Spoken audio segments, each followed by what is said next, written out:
first time you encounter a Crucible Knight in Stormhill Evergale, you feel it immediately. That sense of facing something ancient, something that predates the golden grace you've been following since you first set foot in the lands between. Their armor bears strange protrusions, organic growths that seem neither metal nor flesh, and when they raise their weapons against you, wings of pure incandescent energy burst from their backs like memories of a forgotten age. In that moment, fighting for your life against this crimson-tinged warrior, you're touching something far older than the Erdtree itself. You're witnessing echoes of the Crucible, that primordial force from which all life in the lands between once emerged in glorious, chaotic unity. Welcome, lore seekers, to another deep dive with Keen 7 Lore, where today we're peeling back the golden veneer of the Erdtree's order to explore what came before. A time when life itself was molten potential. When horns and scales and wings weren't curses to be hidden, but divine blessings to be celebrated. The Crucible stands as one of Elden Ring's most fascinating mysteries, a concept that fundamentally recontextualizes everything we thought we knew about the lands between. What appears at first to be merely ancient history reveals itself as a living tragedy that continues to shape the world, from the persecution of the Omen to the very nature of Queen Marika's godhood. Consider for a moment what we actually know with certainty about this primordial force. The game tells us explicitly through the aspects of the Crucible incantations that the Crucible was where all life was, once blended together, a primal state of existence before the rigid classifications and golden order we see today. But this isn't just philosophical metaphor. The Crucible left very real marks on the world. Those blessed or cursed with its touch bear physical manifestations, horns that spiral toward heaven, tails that speak of bestial origin, scales that glisten with primordial memory.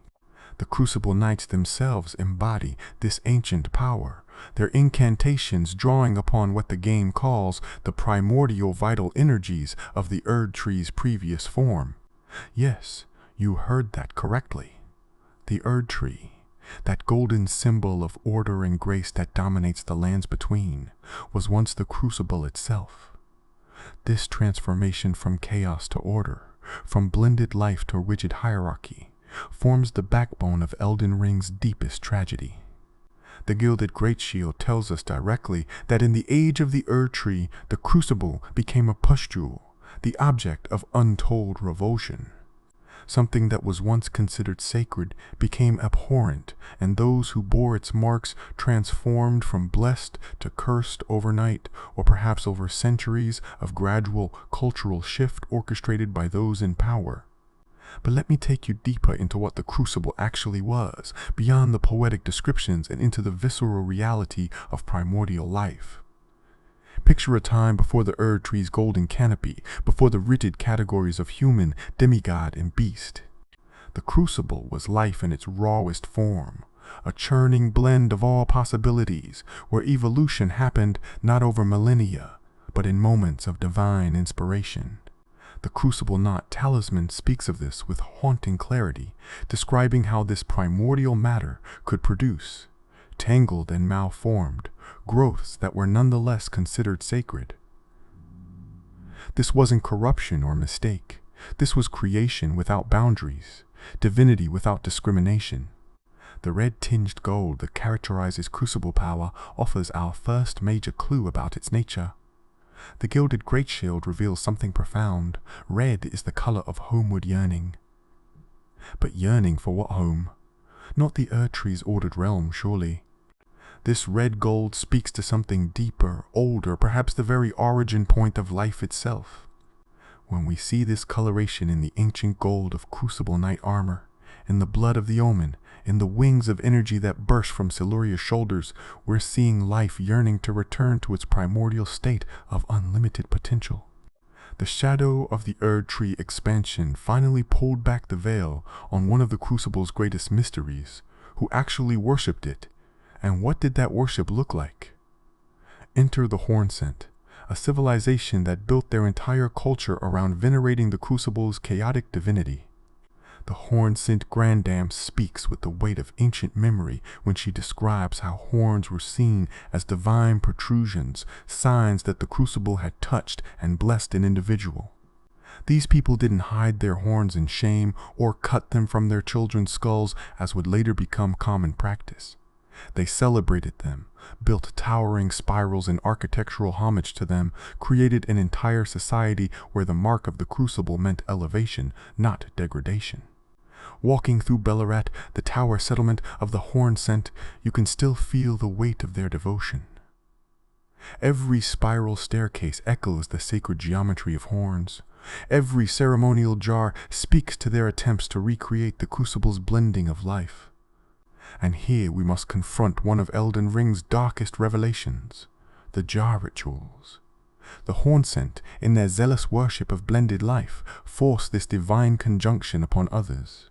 They would stuff the bodies of shamans, Marika's own people, we learn, into great jars, attempting to create blessed amalgamations through artificial means. The innard meat item description confirmed this horrific practice, speaking of how shamans were considered perfect vessels because their flesh would meld harmoniously with others. This provides crucial context for understanding Marika's later actions. The woman who would become God suffered under the crucible's most fervent worshippers, watched her village burned, her people butchered and blended against their will. Is it any wonder that when she achieved godhood, she transformed the crucible into something else entirely? The Erdtree's golden order represents not just evolution, but revolution. A complete rejection of the primordial chaos that the Hornsent celebrated. Every Omen hunted in sewers, every Misbegotten enslaved, every crucible knight relegated to the margins of society. All of this becomes recontextualized as Marika's eternal revenge against the culture that traumatized her. But the crucible's influence couldn't be entirely suppressed, no matter how golden the Erdtree's light grew. The aspects of the crucible incantations preserve this ancient power in fascinating ways. Each one. Breath, tail, horns, wings, bloom, and thorns represents a different expression of the crucible's limitless potential. These aren't just combat techniques, but preserved fragments of primordial creation itself. When a crucible knight spreads those wings of pure energy, they're not casting a spell in the traditional sense. They're temporarily reverting to humanity's forgotten potential, accessing genetic memories of when all life could manifest any form. The knights themselves deserve deeper examination. Serving under Godfrey, the first Elden Lord, they represent a fascinating transition period between the Crucible Age and the Erdtree's dominion. Their leaders, Ordovis and Siluria, bear names that resonate with deep meaning. The community has discovered that these names correspond to geological periods, the Ordovician and Silurian times in Earth's history, when life exploded in diversity, when the first complex organisms emerged from primordial seas. This can't be coincidental. From Software is telling us something about the nature of the crucible itself. It represents not just spiritual transformation, but evolutionary potential unleashed. Crucible Knight Siluria, who guards the deep-root depths, wields a tree spear that literally transforms the crucible's power into weapon form. The weapon skill. Siluria's woe creates a spiral of holy essence that mirrors the sacred geometry of horns, of the spiral towers of Belorat, of the very DNA helix itself perhaps. When we fight these knights, we're not just facing warriors but living museums, preservers of an age that the current order would rather forget. Their armor, grown rather than forged, shows how the crucible's touch creates rather than corrupts. Those seeming imperfections and protrusions are features, not flaws. Now, if you're finding value in this exploration of Elden Ring's deepest mysteries, consider subscribing to support the channel and join our growing community of lore enthusiasts. Your support truly makes these deep investigations possible, allowing us to uncover the connections that transform scattered item descriptions into coherent narrative. There's so much more to uncover about the Crucible's influence on the lands between. The story of Devonia, the Crucible Knight we meet in the Shadow Realm, adds another layer to this complex history. She came to the land of shadow specifically to find the origin of the Crucible, suggesting that even among those who bear its power, its true nature remained mysterious. Her presence in the specimen storehouse, surrounded by the preserved remains of Marika's enemies, tells us that the Crucible Knight's relationship with the Golden Order was always complicated. They served Godfrey loyally, yet their very existence represented everything Marika sought to leave behind. This brings us to one of the most tragic revelations about the Crucible's legacy, the Omen. Morgott and Mohg, twin sons of the golden lineage, born with horns that mark them as touched by the Crucible. The game tells us explicitly that Omen bear the Crucible's influence. What was once considered divine blessing became, under the Erdtree's order, a curse so severe that royal children were confined to the sewers beneath Leyndell. Common-born Omen had it even worse, their horns cut from their skulls in childhood, a process that many didn't survive. But here's what makes this persecution even more tragic. The Omen aren't corrupted or fallen. They're simply born closer to the primordial state of life. Their horns, their size, their connection to the Formless Mother through blood, all of these mark them as inheritors of the Crucible's legacy. The Omen-bearing item reveals that their souls cannot return to the Erdtree, forever excluded from the Golden Order's cycle of death and rebirth. They exist in a perpetual state of rejection, too primal for the current age, yet undeniably alive, undeniably powerful. Morgott's story becomes particularly heartbreaking when viewed through this lens. Here is a being marked by the Crucible, who nonetheless devoted himself entirely to defending the Erdtree's order. He calls himself the last of kings, protects the throne, his curse prevents him from truly claiming, and dies defending a system that despised his very existence.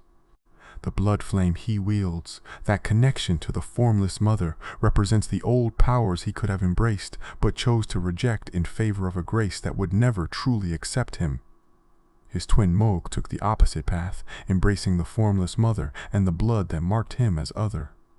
The Blood Boon incantation explicitly connects Mohg's power to the Crucible through blood flame, describing it as the rotten blood that marked him as cursed. But what if this blood isn't rotten at all? What if it's simply older, more primal, less diluted by the Erdtree's rigid order? Mohg's dynasty of blood becomes not corruption, but a return to the Crucible's philosophy.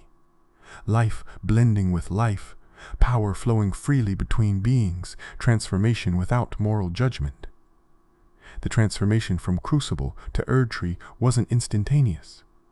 Evidence suggests it was a gradual process, perhaps taking place over generations as Marika consolidated her power and reshaped cultural values.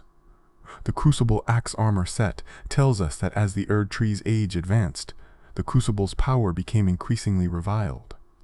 This wasn't natural cultural evolution. This was engineered prejudice, systematic devaluation of the old ways to elevate the new. Consider the architectural evidence scattered throughout both the lands between and the Shadow Realm. In Leyndell, the capital built to celebrate the Erdtree's glory, Omen are literally relegated to the sewers, a physical manifestation of their social position. Yet in these same sewers, we find the Cathedral of the Forsaken, massive carved faces that might represent the Crucible itself, or perhaps the Hornsent culture that once celebrated it. Even in trying to bury the past, Marika's order couldn't entirely erase it. The Rao ruins present another fascinating piece of this puzzle. These ancient structures, which predate both the Erdtree and potentially even the Crucible as the Hornsent knew it, suggest layers of history beyond our full comprehension. The spiral patterns found throughout Raw echo in Hornsent architecture, implying that the worship of horns and spirals might be even older than we imagined. Scholars theorized that the Crucible itself might represent one interpretation of even more ancient powers, one moment in an endless cycle of cosmic transformation. The connection between the Crucible and other outer powers deserves careful consideration. The Formless Mother, who grants power through blood, seems intrinsically linked to the Crucible's chaotic nature. The fell god of the fire giants, with their facial horns and primal flame, might represent another aspect of pre-Erdtree divinity. Even the frenzied flame, which seeks to melt all life back into one, echoes the Crucible's philosophy taken to its ultimate extreme. These aren't separate, unrelated forces, but different expressions of the fundamental chaos that existed before Marika imposed her golden order. The Miranda flowers offer a particularly interesting case study. These massive, poisonous blooms are described as darkly ominous, creatures that came to life in the Crucible's primordial wilderness. Yet they persist throughout the lands between, toxic reminders that the Crucible's creations endure despite the Erdtree's dominance. Their poison might represent the danger of uncontrolled life, creation without purpose or restraint, or perhaps they're simply incompatible with the current order, poisonous only because the world has changed around them. The Misbegotten represent another tragic branch of the Crucible's family tree. Like the Omen, they bear physical markers of the primordial age, scales, tails, chimeric features that blend human and beast. The game tells us they're considered impure, enslaved throughout the lands between for the crime of existing outside the Golden Order's neat categories. Yet when we face them in combat, especially powerful ones like Leonie Misbegotten, we see beings of tremendous strength and surprising grace. Their curse, like that of the Omen, is social rather than spiritual. They're rejected not because they're weak, but because they're reminders of an age their society wants to forget. Looking at the Crucible's influence on magic and incantations reveals how deeply its power runs through the world's fundamental forces. The ancient dragons, with their stone scales and lightning powers, might represent beings from the Crucible's age who achieved their own form of transcendence. The Gravelstone seal boosts dragon coat incantations and aspects of the Crucible alike, suggesting these powers share a common origin. When we cast these incantations, we're not just using magic, we're temporarily returning to a state where the boundaries between human, beast, and dragon meant nothing. The Godskin Apostles and their dark relationship with the Crucible presents another intriguing connection. These beings, who wear the literal skin of gods, represent a perversion of the Crucible's blending philosophy. Where the Crucible merged life with life in primordial unity, the Godskins take divine essence by force, wearing dead gods like garments. Their black flame, which can kill gods permanently, might be the Crucible's power turned predatory, creation inverted into destruction. Environmental storytelling throughout the game reinforces the Crucible's persistent influence. In Stormvale Castle, we find a Crucible knight imprisoned in an Evergaol, suggesting even Godric, despite his grafting obsession that echoes Crucible philosophy, feared their power. The Divine Tower of Caelid houses another Crucible knight, standing eternal vigil in a land scarred by rot, perhaps guarding against corruption or simply enduring because beings touched by the Crucible are nearly impossible to destroy. The concept of grafting itself deserves examination through the Crucible lens. Godric the Grafted's obsession with attaching body parts from others to himself reads like a grotesque parody of the Crucible's blended life. But where the Crucible represented natural unity, grafting is forced amalgamation. Godric seeks the power of primordial chaos, but lacks the divine spark that would make such transformation meaningful rather than monstrous. His failure illuminates why Marika might have sought to suppress Crucible worship without proper understanding or reverence. Attempts to recreate its power lead only to abomination. The relationship between the Crucible and the concept of regression in Elden Ring philosophy opens fascinating theological questions. The law of regression, which pulls all things toward their original state, seems aligned with the Crucible's primordial nature. Yet this same law is championed by fundamentalists who serve the Golden Order. Perhaps this represents an admission that even Marika's perfect system contains within it the seeds of its own undoing, an acknowledgement that all order eventually returns to chaos. When we examine the Elden Ring itself, that cosmic force that governs reality's fundamental rules, we must wonder, was the Crucible simply an earlier configuration of these same laws? The mending runes we can use to repair the Elden Ring each impose different orders on reality. Perhaps the transition from Crucible to Erdtree was simply one such mending. Marika using the Rune of Order, or something similar to transform primordial chaos into golden hierarchy. This would make the Crucible not separate from the Elden Ring, but its previous incarnation, making our entire journey a choice between maintaining Marika's revision or returning to something closer to the original. The Shadow Realm's revelations about the Crucible force us to reconsider everything about the base game story. When we learn that this land was where Marika first achieved godhood, where she sealed away the Hornsent culture that had traumatized her people, we understand that the entire Golden Order exists as a rejection of the Crucible's chaos. Every law, every hierarchy, every blessed category and cursed deviation, all of it stems from one woman's determination to never again see her people stuffed into jars for someone else's religious ecstasy. The Specimen Storehouse, where we encounter Crucible Knight Devonia, contains preserved examples of the Hornsent's jar experiments, frozen moments of forced amalgamation that reveal the dark side of Crucible worship. Yes, the Crucible represented freedom and potential, but that same freedom allowed for horrific interpretations. The shamans suffered precisely because their flesh was compatible with the Crucible's blending principle. Their tragedy reminds us that power without restraint, divinity without compassion, leads to atrocity regardless of whether that power comes from Golden Order or primordial chaos.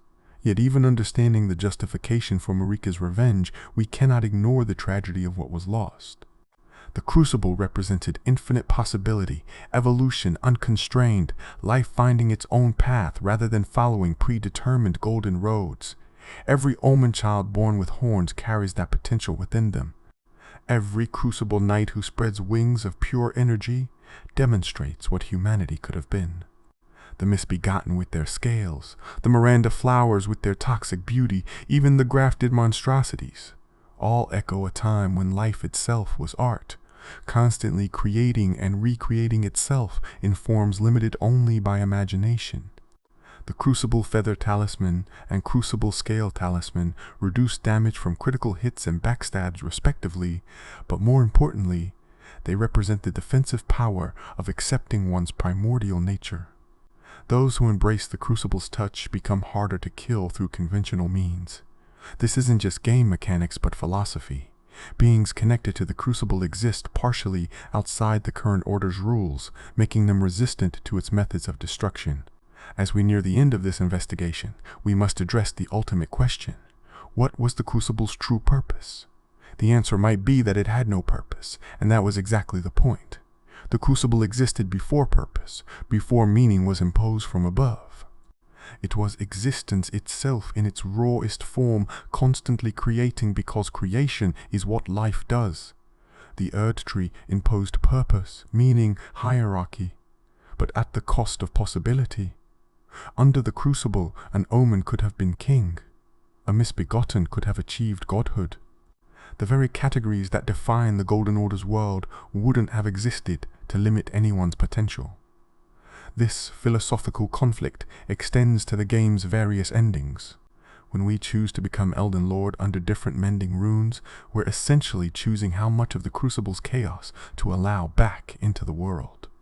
The Age of Fracture maintains the status quo. The Age of Perfect Order doubles down on Marika's rigid hierarchies.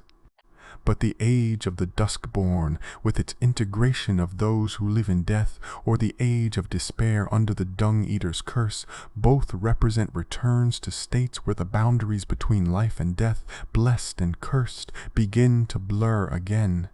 The Lord of Frenzied Flame ending takes this to its ultimate extreme, melting all existence back into one, perhaps returning everything to a state even more primal than the Crucible, before even the potential for differentiation existed. When Melina speaks of the world being melted away, she might be describing a return past the Crucible to whatever preceded even that primordial chaos. The Three Fingers Embrace offers not evolution, but devolution, not transformation, but dissolution. Standing now at the foot of the Erdtree, armed with knowledge of what came before, every golden leaf takes on new meaning. This isn't just a tree but a transformation, chaos crystallized into order through divine will and lasting trauma. The Crucible didn't disappear. It was reformed, its wild potential channeled into rigid paths that flow from roots to crown and back again. Yet in every Omen's horn, every Crucible Knight's wings, every drop of cursed blood that burns with ancient flame, the primordial chaos persists, waiting. The true tragedy of the Crucible isn't that it was suppressed, but that both its worship and its suppression led to atrocity. The Hornsent's forced amalgamations and Marika's systematic persecution represent two extremes of the same fundamental error, imposing one's interpretation of divinity upon others.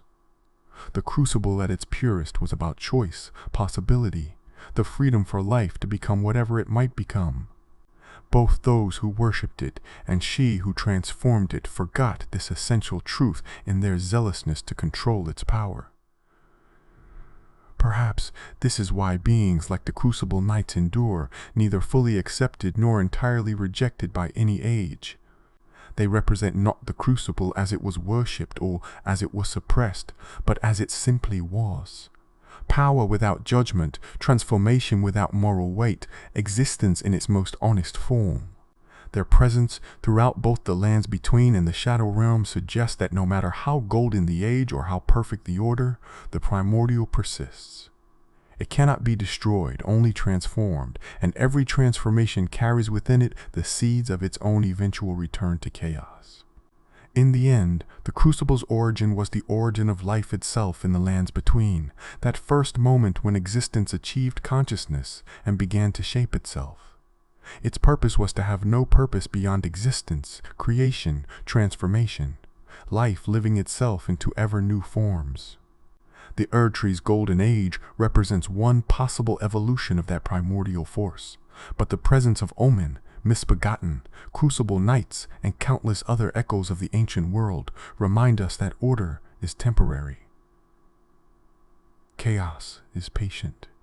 And somewhere in the spaces between gold and shadow, the Crucible's red-tinged memory burns eternal, waiting for the age when horns again reach toward heaven without shame. Thank you, fellow Tarnished, for joining me in this deep exploration of one of Elden Ring's most fundamental mysteries. The Crucible touches everything in the lands between, from the highest throne to the lowest sewer, and understanding its nature transforms how we see every character, every conflict, every choice the game presents us. If this investigation has enriched your understanding of the lands between, please consider subscribing to the channel. Your support allows these comprehensive explorations to continue, peeling back the layers of gaming's most intricate lore. Until next time, may your journey through the lands between be filled with discovery, and may you find grace in both order and chaos alike. Remember that every curse might once have been a blessing, every blessing might become a curse, and in the space between such transformations lies the truth of what the Crucible really means, not just for the world of Elden Ring, but for the very nature of existence itself.